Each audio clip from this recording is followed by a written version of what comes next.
नमस्कार दोस्तों, आज हम सुनेंगे सोमवार की व्रत कथा। प्राचीन काल की बात है। एक गांव में एक साहूकार रहता था। साहूकार बहुत धनी था, लेकिन उसकी कोई संतान नहीं थी। साहूकार अपने वंश को लेकर हमेशा चिंतित रहता था। साहूकार भगवान शिव को प्रसन्न करने के लिए सोमवार का व्रत रखता था और व्रत के दौरान भगवान शिव पार्वती की पूजा करता और शाम को शिवलिंग पर दीपक जलाता था। साहूकार की पूजा अर्चना को देखकर एक दिन माता पार्वती ने भगवान शिव से कहा, हे प्रभु, ये साहूकार आपका परम भक्त है।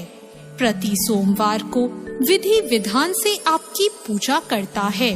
मुझे लगता है कि आपको उसकी मनोकामना पूर्ण करनी चाहिए। शिवजी ने पार्वती जी की बात को सुनकर कहा, हे गौरी, ये संसार एक कर्म क्षेत्र है। जैसे एक किसान अपने खेत में बीज बोता है तो कुछ वक्त बाद उसे पेड़ मिलता है, उसी तरह इस संसार में आदमी जैसा कर्म करता है उसे उसका वैसा ही फल मिलता है। भगवान शिव बोले कि इसके कर्मों में संतान सुख नहीं है, लेकिन माता पार्वती ने भोले भंडारी से दोबारा आग्रह किया और कहा, हे नाथ, फिर भी आप इसकी मनोकामना पूर्ण कर दीजिए। यह आपका परम भक्त है। अगर आपने अपने भक्तों की इच्छा को पूर्ण नहीं किया तो वो आपकी पूजा आराधना क्यों करेंगे?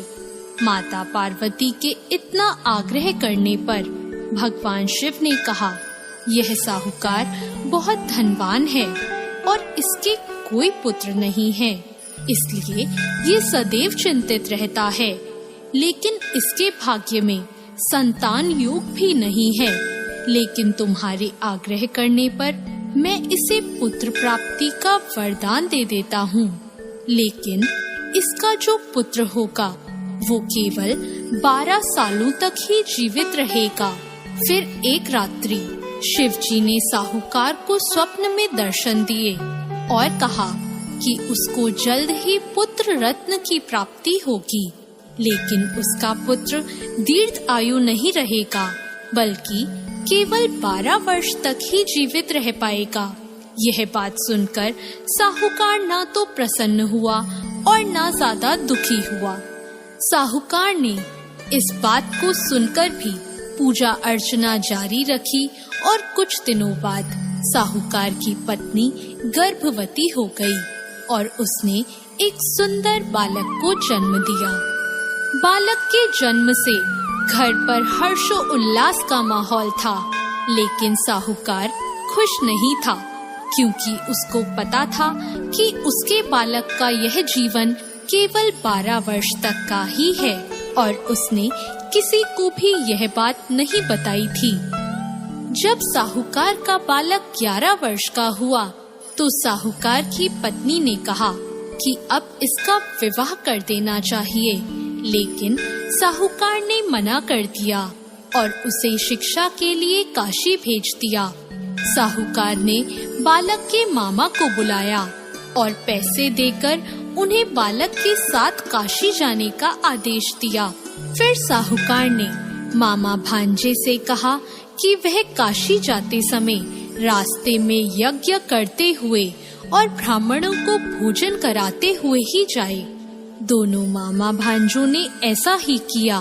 काशी जाते वक्त जिस रास्ते से मामा भांजे गुजर रहे थे, उसका राजा अपनी पुत्री का विवाह एक ऐसे राजकुमार से करवा रहा था जो कि काना था, यानी उसे एक आंख से दिखता नहीं था।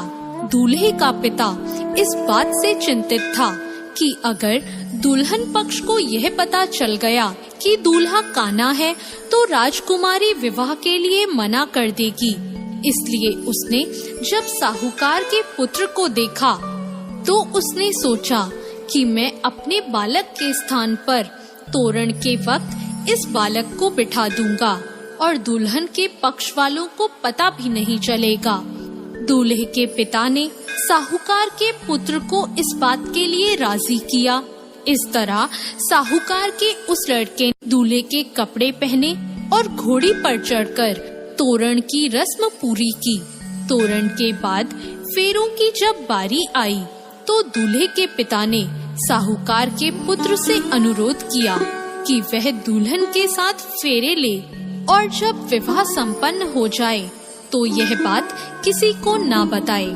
मामा भी राजी हो गया और विवाह समारोह भी निपट गया और शादी संपन्न होने के बाद मामा भांजा काशी के लिए प्रस्थान कर गए।